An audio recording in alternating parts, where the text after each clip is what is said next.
Dalam perjalanan hidup, kami melangkah sendiri, berjalan tanpa arah, tanpa tujuan. Kami melayangkan mata ke gunung-gunung. Sungguh tidak ada pertolongan. Kami berjalan dalam lembah, tetapi juga kami tidak menemukan apa-apa. Lalu kami mengingat.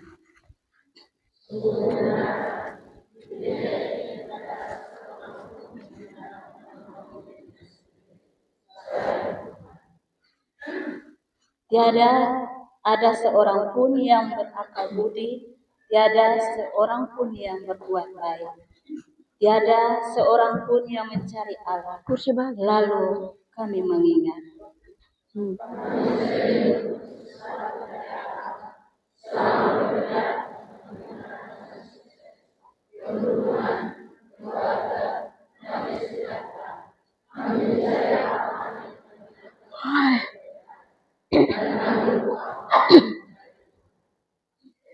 Namun yang dicari oleh Allah adalah diri kita sendiri. Meski kita tidak mencari Allah, Allah terlebih dahulu mencari kita sebagai domba yang tersesat. Marilah kita datang kepada Allah kita dan menyembahnya dalam roh dan kebenaran. Sebab anak manusia datang untuk mencari dan menyelamatkan yang hilang. Oleh karena itu, marilah kita berdiri dan menaikkan pujian kepada Allah.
Pertolongan kita ialah di dalam nama Tuhan yang menciptakan langit dan bumi, yang memelihara kesetiaannya sampai selama-lamanya dan tidak meninggalkan perbuatan tangannya. Kasih karunia dan damai sejahtera Allah menyertai saudara sekalian.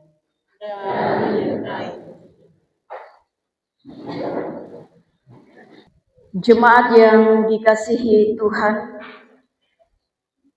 di minggu sengsara kelima ini, kita mengingat perjalanan kesengsaraan Kristus demi menghapus dosa kita Sebagai manusia yang fana, kita dituntun untuk berefleksi tentang keberadaan diri kita di dunia ini. Karena itu firman Tuhan yang menuntun kita sebagai nats pembimbing dalam ibadah saat ini terbaca dari Injil Lukas 19 ayatnya yang ke-10. Demikian bunyi firman Tuhan. Sebab anak manusia datang untuk mencari dan menyelamatkan yang hilang. Demikian nats pembimbing bagi kita. Sekarang hidupku sungguh mulia benar, di dalam kasih-Nya ku selalu bergemar. Janjinya ku dengar karena Yesus milikku, ku sambut datangmu dalam rumah Bapakku. Benar-benar besarlah untukku, benar-benar besarlah untukku, benar-benar besarlah untukku, ketika Yesus sungguhlah tetap milikku.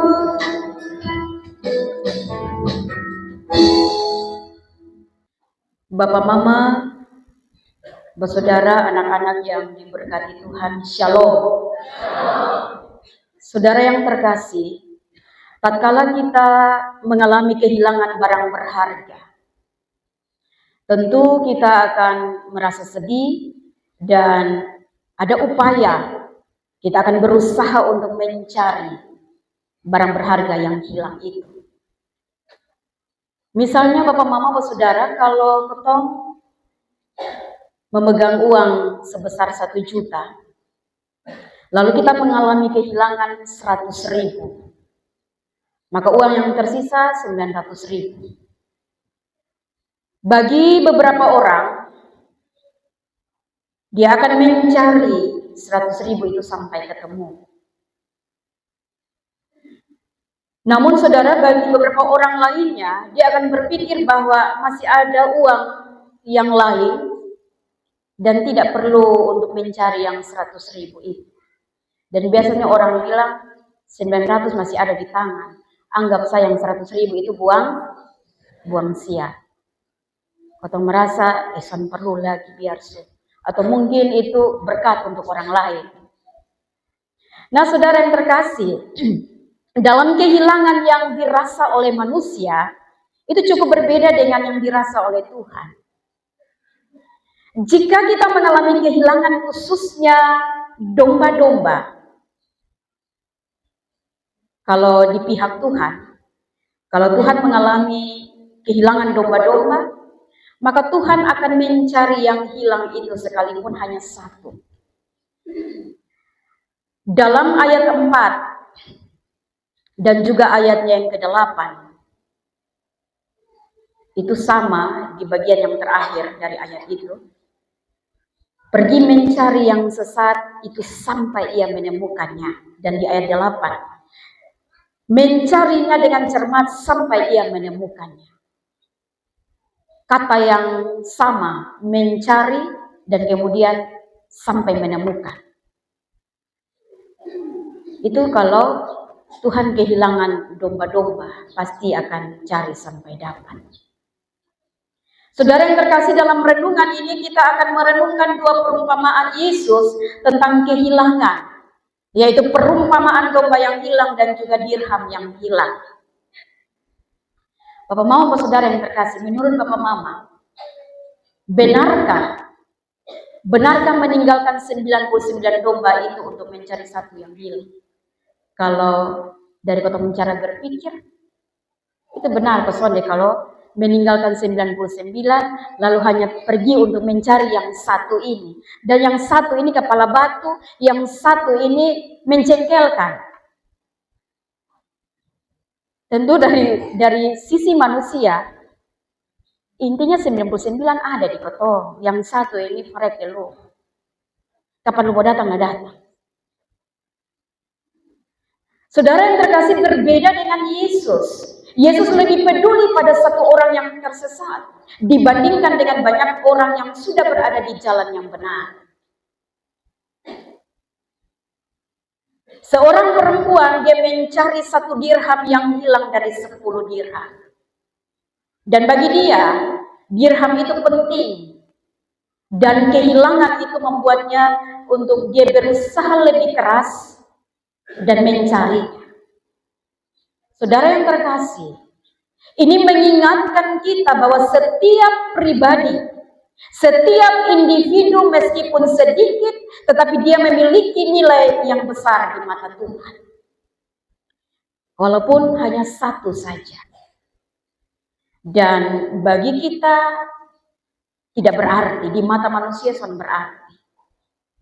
Tanpa lu juga semua ada jalan baik. Tetapi bagi Tuhan, ini berharga, dia punya nilai. Saudara yang terkasih, kenapa Tuhan Yesus menggunakan perumpamaan ini? Perumpamaan-perumpamaan ini muncul karena ada kritikan dari para Farisi dan ahli Taurat tentang Yesus yang bergaul dengan orang-orang berdosa. Para Farisi dan ahli Taurat menganggap bahwa orang berdosa itu harus dijauhi. Orang berdosa itu hanya boleh bergaul dengan mereka. Tetapi saudara yang terkasih, Yesus menunjukkan bahwa Yesus datang untuk menyelamatkan yang hilang. Yesus datang mencari dan juga menyelamatkan, cari sampai dapat. Bukan untuk menghakimi. Disinilah letak daripada kasih Yesus terhadap orang-orang berdosa. Kalau kita manusia, kita suka membedakan kasih kepada manusia lainnya. Tetapi saudara, Tuhan menunjukkan hal yang berbeda. Bahwa Tuhan mengasihi semua manusia termasuk orang yang berdosa.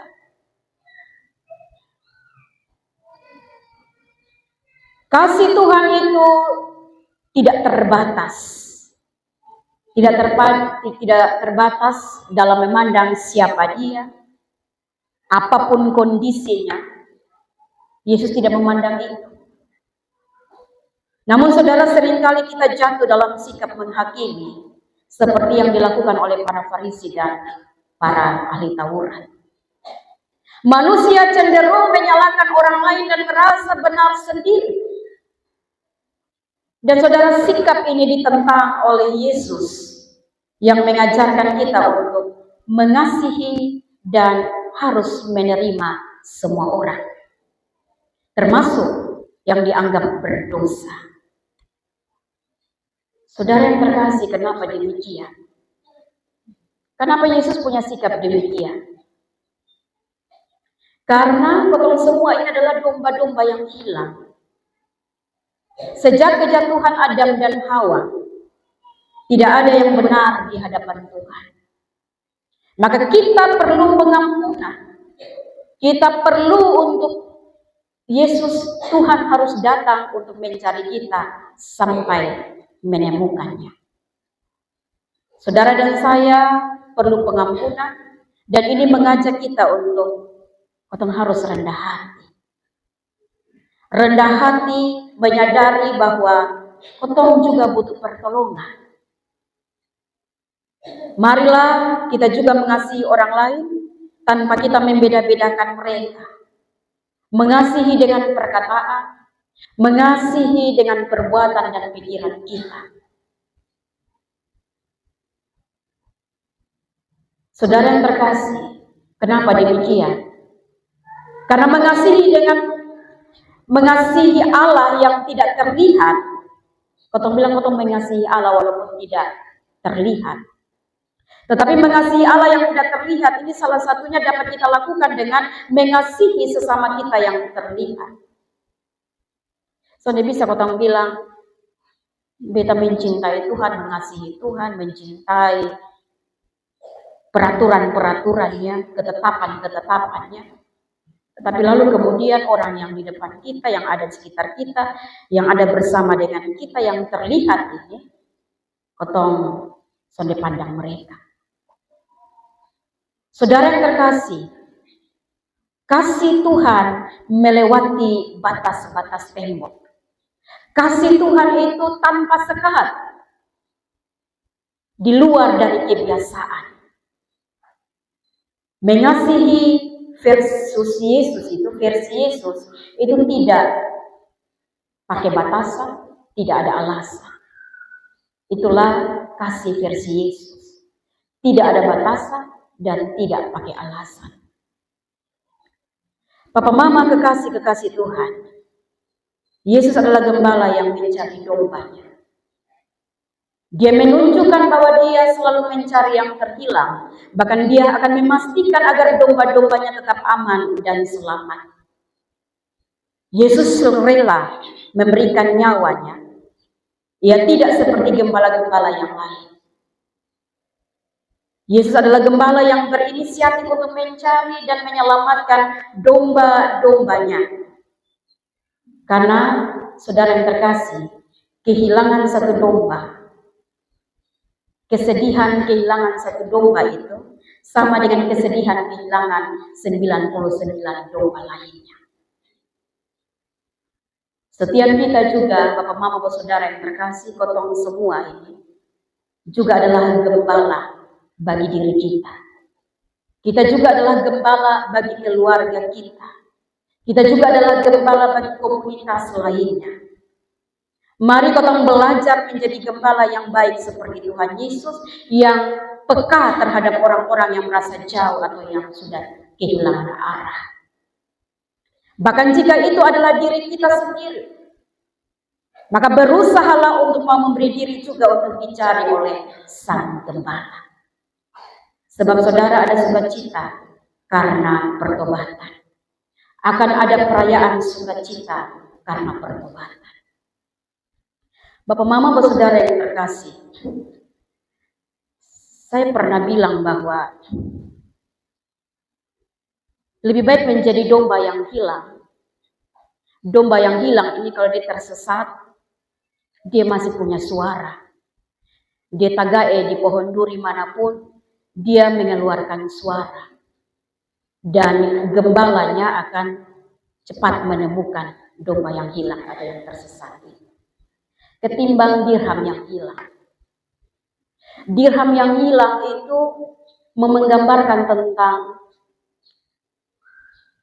seseorang yang rohnya sudah mati, rohnya sudah dingin. Kalau misalkan dia sudah ada di bawah kolong, di tempat yang gelap, apalagi kalau dia sudah jatuh masuk di dalam lubang, kalau roh yang sudah dingin, roh yang sudah mati, dia tidak akan bersuara lagi. Sulit untuk ditemukan. Tetapi seorang gembala yang baik, dia akan terus mencari. Bahkan dalam bacaan ini mengatakan bahwa dia akan menyalakan pelita. Lalu dia akan mencari sampai di sudut-sudut. Bapak Mama, Bapak Saudara yang terkasih, dirham yang hilang sedang menggambarkan tentang roh yang dingin, yang sudah jauh sekali. Memang benar bahwa dalam bacaan ini mengatakan dia akan mencari sampai dia menemukannya. Kalau sudah ditemukan, bagi yang terhilang ini kalau sudah ditemukan, Tuhan begitu gigih memberikan perhatian kepada yang terhilang. Tuhan selalu mencari yang terhilang. Tetapi saudara yang terkasih, yang terhilang pun perlu memberi diri untuk mau ditemukan dan diselamatkan. Untuk itu saudara, jangan menjadi roh yang dingin. Supaya roh itu tetap menyala-nyala, roh itu tetap panas, maka dia harus ada dalam persekutuan. Jangan pernah menarik diri dari setiap persekutuan. Supaya kita mudah ditemukan. Selamat merayakan Minggu Sengsara yang kelima. Tuhan Yesus Kristus memberkati kita semua. Amin. Bapak Ibu jemaat Tuhan, marilah kita memberikan persembahan syukur kepada Tuhan sambil kita mengingat firman Tuhan dalam Matius 6 ayat 3 sampai dengan 4. Tetapi jika engkau memberi sedekah, Janganlah diketahui tangan kirimu apa yang diperbuat tangan kananmu. Hendaklah sedekahmu itu diberikan dalam sembunyi, maka Bapamu yang melihat tersembunyi akan membalasnya kepadamu.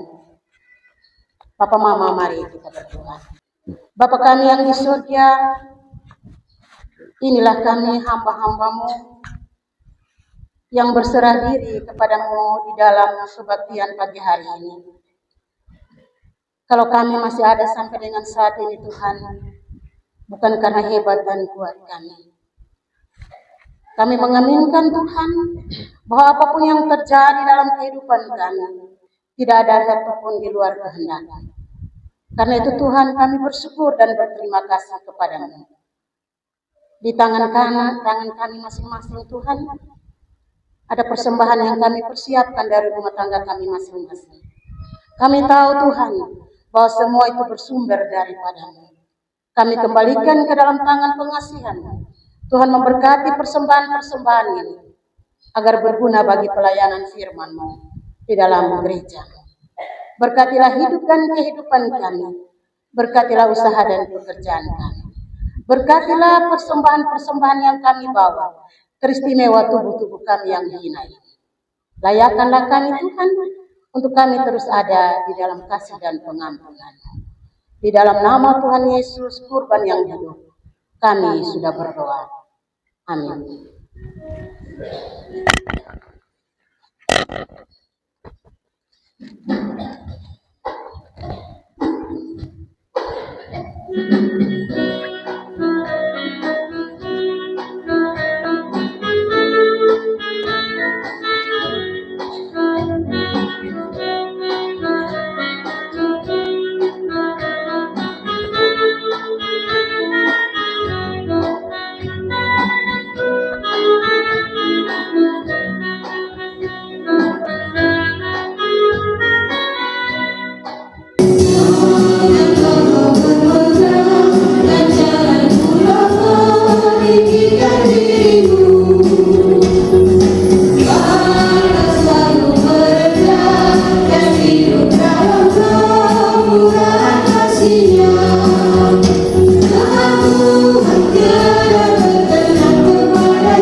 Mengakhiri ibadah saat ini. Sejak semula kita adalah anak yang terhilang, domba yang tersesat, namun terlebih dahulu ada seorang juru selamat sang gembala yang mencari kita. Ada Roh Kudus yang dengan terangnya menerangi kita, dan ada seorang Bapa yang selalu siap menyambut dan menemani kita.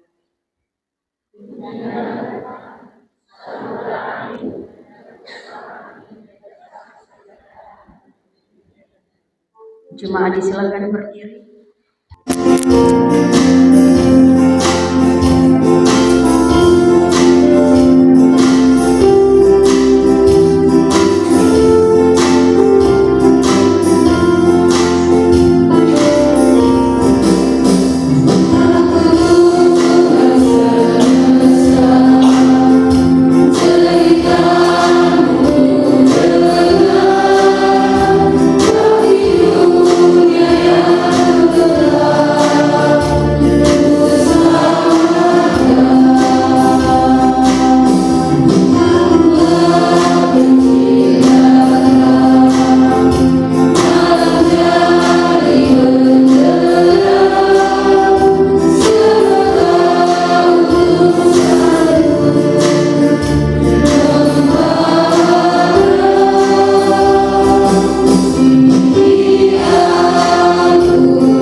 Pulanglah kepada setiap tugas dan panggilanmu Dalam dunia dan arahkanlah hatimu kepada Tuhan, serta terima berkat dari Tuhan. Tuhanlah penjagamu, Tuhanlah naunganmu di sebelah tangan kananmu. Matahari tidak menyakiti engkau pada waktu siang, atau bulan pada waktu malam. Tuhan akan menjaga engkau terhadap segala kecelakaan. Tuhan akan menjaga nyawamu. Tuhan akan menjaga keluar masukmu dari sekarang ini sampai selama-lamanya. Amin.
selamat hari Minggu, selamat melayani minggu secara terima. Tuhan Yesus memberkati kita semua.